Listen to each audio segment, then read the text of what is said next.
It's a very unique bond that I think we have with our fans. And as a player, you feel bad when you let them down.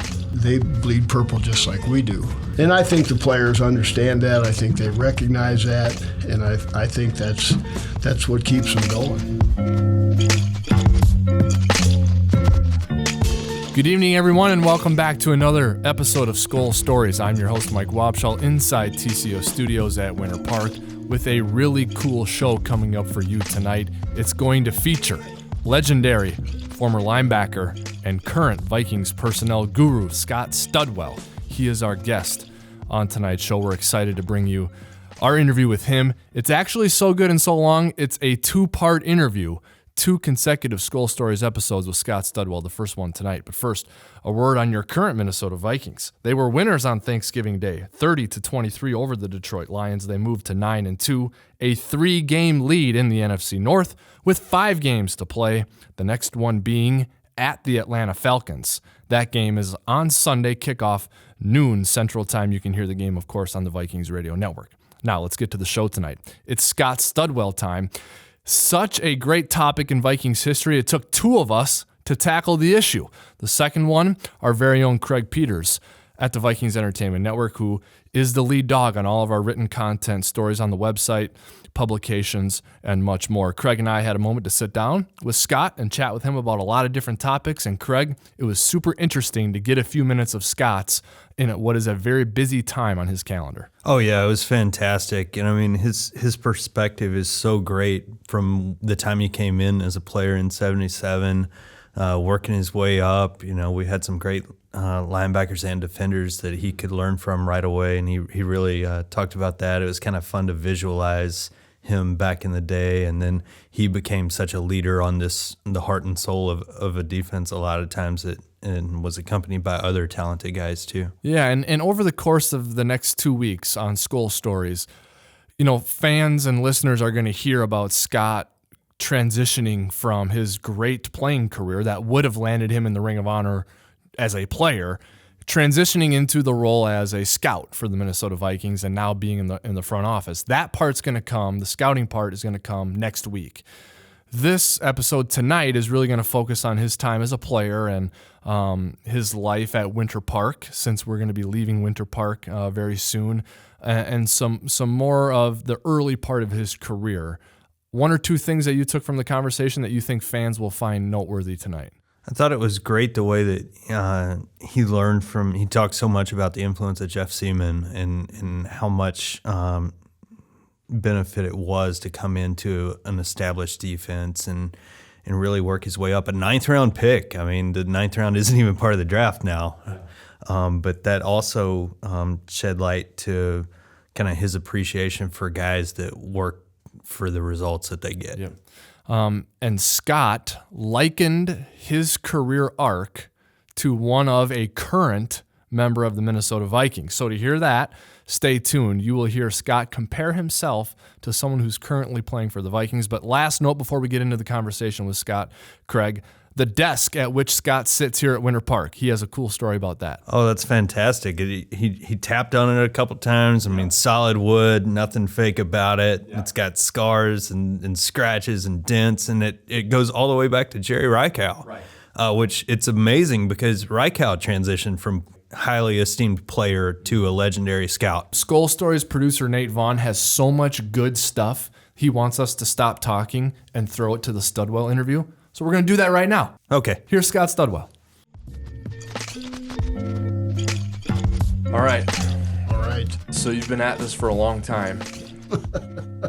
Yeah. When you think about when you were drafted and you think about what it's like now, what are some of the biggest changes? Well, you know, I mean, just the industry as a whole has changed dramatically. You know, I mean, when I came up here in 1977, you know, we stayed at the old Holiday Inn over by the old Met, and everybody bussed down to Mankato the next day, and we were there for almost 7 weeks, and you know, we didn't have a facility. The football office was over on France Avenue. We had to practice at the old Midway Stadium in St. Paul until the Twins got out of the old Met, and it was a little simpler time then. It was probably a simpler game. The game has evolved tremendously. The business has evolved unbelievably, and the players have evolved.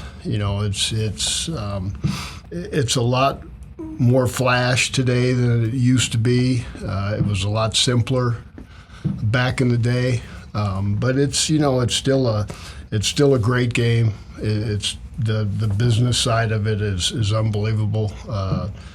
The amount of money that the owners are making and the players are making, and it's just evolved tremendously. It's just been fun to be a part of it for 41 years. I think for people who appreciate you and know you, they associate you with your style and your persona with how it used to be. The black and blue, the blue collar, the old school, and all of that. But here you are still succeeding and thriving and helping the organization in the new school time. So how have you kept your passion for it despite all of the changes that have happened? Well, I think it's and I've said this numerous times, and there's this has always been a labor of love for me. I mean, it's from the minute I got here and made the team as a rookie and until today. I mean, it's I couldn't see myself doing anything else. I've been so lucky to have played here and stayed here and come back to work here and be a part of a lot of great memories, and certainly a lot of bad memories as well. But I've been very fortunate. I'm so appreciative to everybody that I've been with, that I've worked with, that have mentored me, that have coached me, that have taught me, that I've been very lucky. I mean, and I don't know why I was here picked to do this job, or why I was here for 41 years, or whatever the case may be, but I thank my lucky stars that I have been. When did you kind of take on the Viking persona and that kind of become intertwined with your identity? I think the thing that was really beneficial for me is coming in here as a young player and being around the icons of not only the league but for this organization. To play with Fran Tarkenton and Jim Marshall and Alan Page and Mick Tingelhoff and Wally Hilgenberg and Jeff Seaman, and I mean the list, Paul Krause, and the list goes on. And if I left somebody out, I apologize. But there's how many Hall of Famers in that group? 4 or 5 Hall of Famers, and obviously get coached by Bud and Bernsey, and that stuff, it rubs off on you. And I learned at a very young age how important this job is, and how important, there's obviously life outside of football, but it was always kind of somewhat ingrained in my personality, and even more so once I got here. And to get paid to play a game that you love playing is not many people get that opportunity. So being around here as long as I've been around here, it rubbed off on me, and it became a part of who I am, and hopefully I can pass that on to the next generation. When you're a current player or coach, you're very focused on what is right in front of you, so the next game. And I think you get taught and you get good at ignoring the pomp and circumstance and media and fans. But when you've been here for more than 3 or 4 decades, you're able to kind of take all that in, and you appreciate the fans, and you embrace that probably, and you have relationships with people who cover the team. So talk about that part of it for you, what you think about Vikings fans and the way they cheer for the team and what they've been through with the team and kind of how they're involved with the Viking identity. They're very unique from a standpoint of to be as supportive as they have been, and there's been a lot of success here. I mean, regardless of the fact that you haven't won a championship and you haven't brought that big trophy home yet, but you've been there and you've been close and you've put a lot of very good product on the field, and you've given them a lot of things to cheer about. So there used to be a very close intimacy with the fans and the players when I first started playing, because at the old Met it was a different era, and we'd spend 2 hours outside in the parking lot mingling with the fans after the game. So it was a little different situation back then, but it's just they've suffered as well as they've suffered along with us. They've cheered along with us. They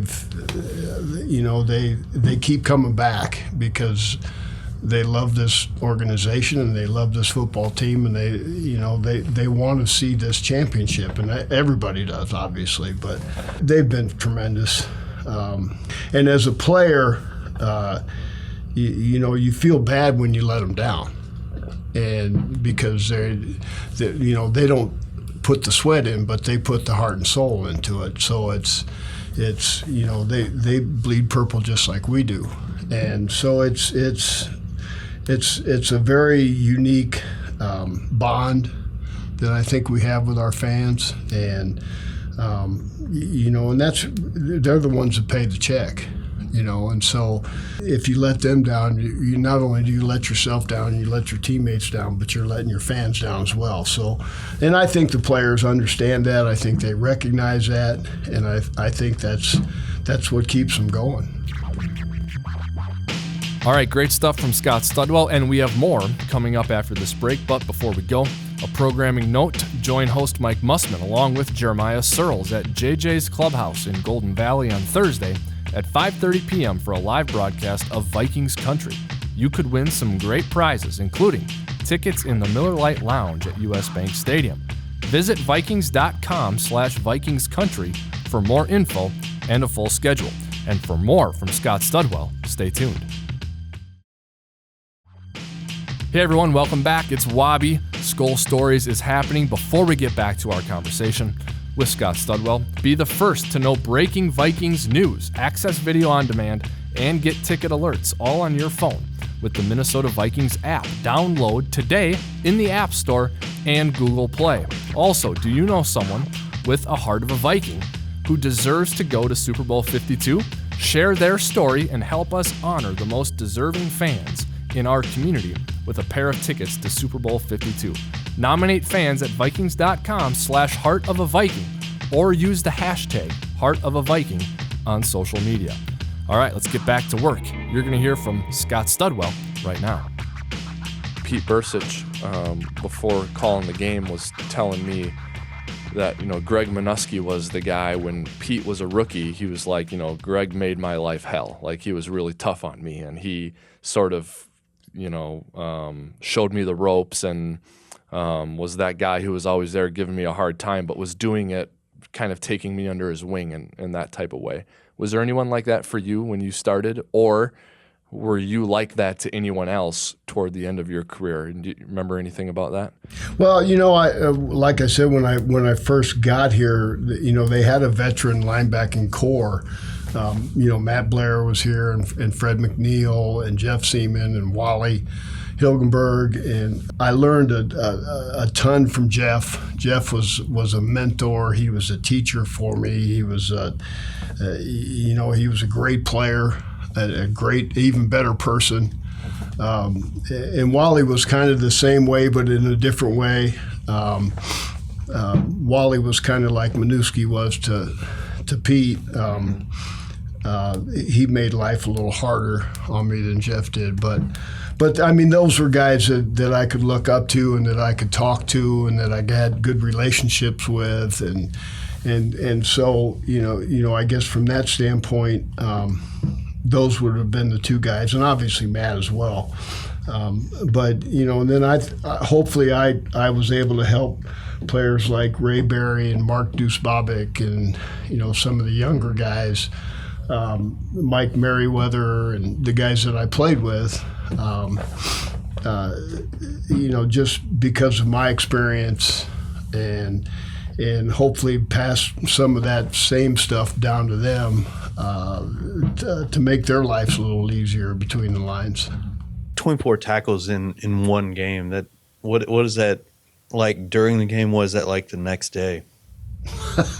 Well, I probably feel them more today than I did back then, but it's I mean, I don't know. It was just that's what we did. I mean, that's what got paid to do. I mean, it was it wasn't ever a goal. It wasn't ever a I wasn't into breaking records. I wasn't into setting records. It was all about winning the game. But it doesn't matter how you win it. It just what matters is that you win it. And it's not about the Pro Bowls and the All Pros, and it's about winning, and it's about getting in the playoffs, and it's about having a shot at the Super Bowl. So, I mean, it's. Yeah, there's better days than good days and bad days, and fortunately for me, back when I was playing, people ran the ball a lot more than they do today. So, so I mean, those opportunities presented themselves a lot more than they do today. So now I couldn't tackle Barry Sanders 24 times in a game, but yeah. Well, who were you tackling that day? I can't remember, to be honest with you. It was the Lions. That was a long time ago. It was the Lions? It was the Lions, yeah. All right. So 1985. Well, I have to think, I mean, I know that you're probably, a perfectionist and you held yourself to a high standard. But, like, you had so many good games. I mean, do you remember coaches just ripping into you the day after games, or were you like the guy on the team that never made any errors? Like, I think Harrison Smith right now never makes any mistakes, but I'm sure Zim finds things to point out to him.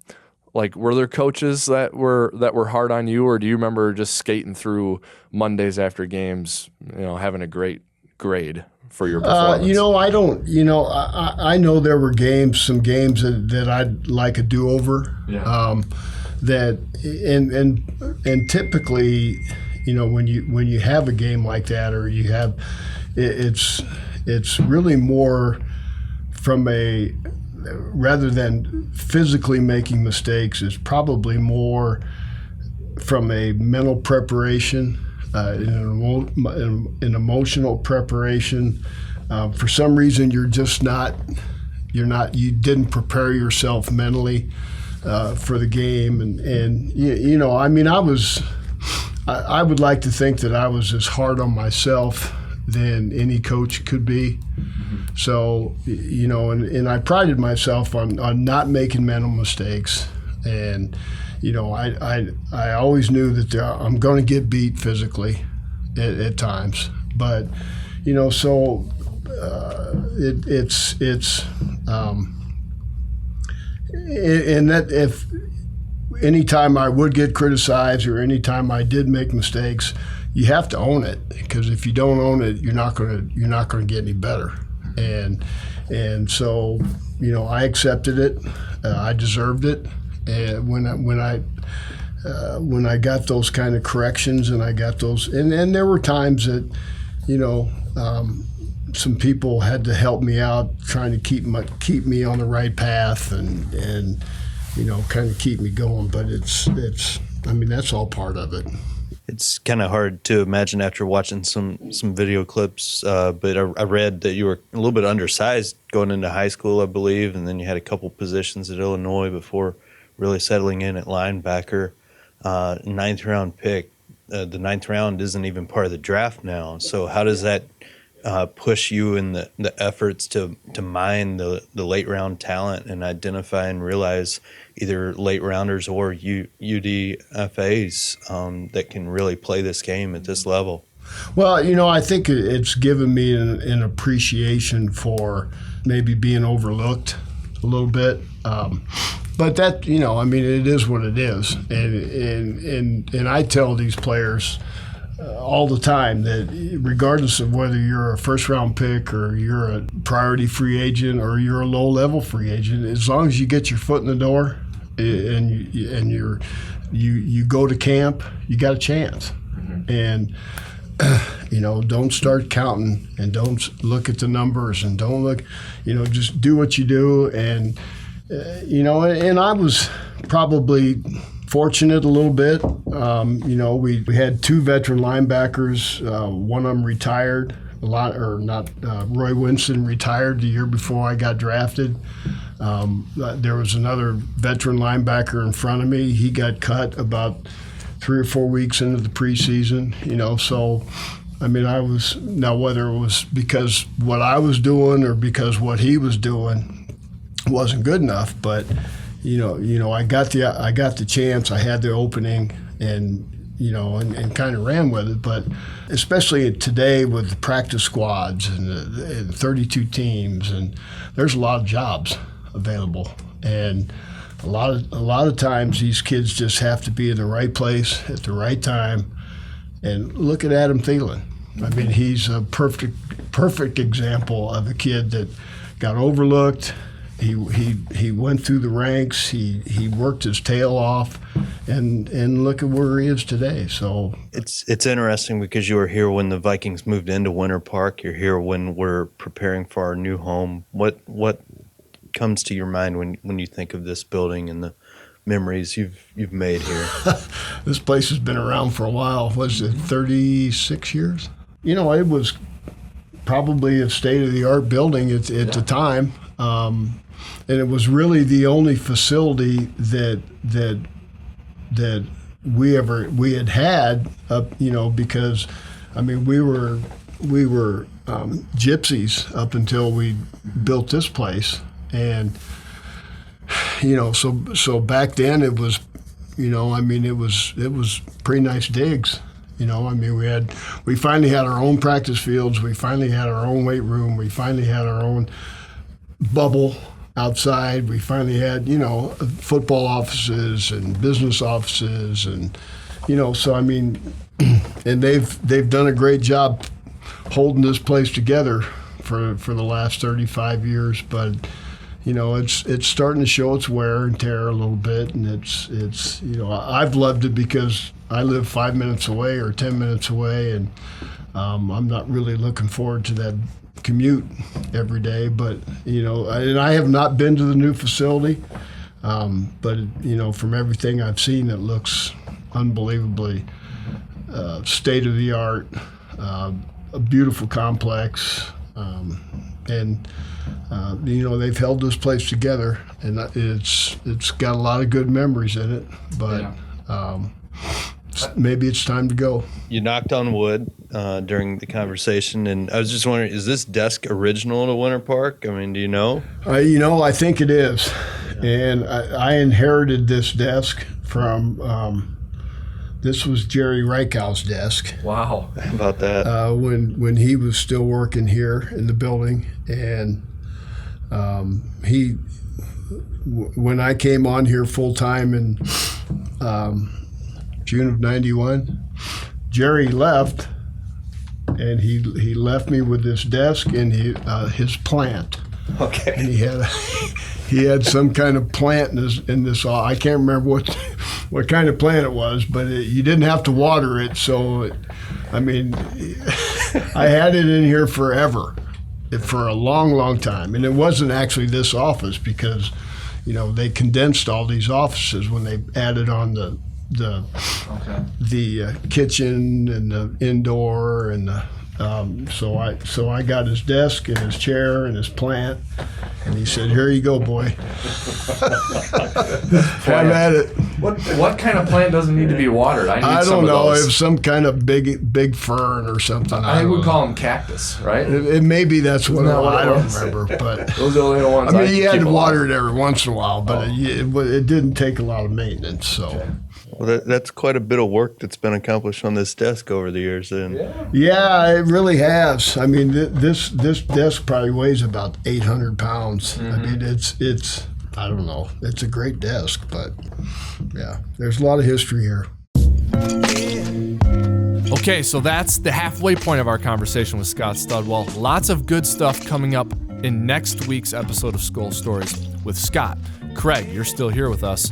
What are we going to hear from Scott next week that you found interesting as we focus on him transitioning into the front office for the Vikings? well, you'll get to hear tale of his first ever time on the road. Yep. Out west, he says. Not really far west, but it was a journey for sure. Yes. And we joke around with him saying if he could make it through that scouting trip, the Vikings knew that he would be able to cut it as a scout in the NFL. So joking around with him about that. Also some really nice things that he has to say about head coach Mike Zimmer, about some former Vikings, many of whom are fan favorites. So really a fun conversation coming up next week with Scott Studwell as well. It's a big matchup between a couple of heavy hitters in the NFC, and the game is Sunday at noon. You will hear it right here on the Vikings Radio Network and KFAN. Paul Allen will have the call with Pete Bursich in the booth, Greg Coleman and Ben Lieber on the sidelines. Mike Mussman will have the pregame show. That will begin at 10 a.m. Central Time. On behalf of Scott Studwell, also Craig Peters, and Skol Stories producer Nate Vaughn, I'm your host, Mike Wabschall, signing off for now. Thanks for listening. Have a good evening.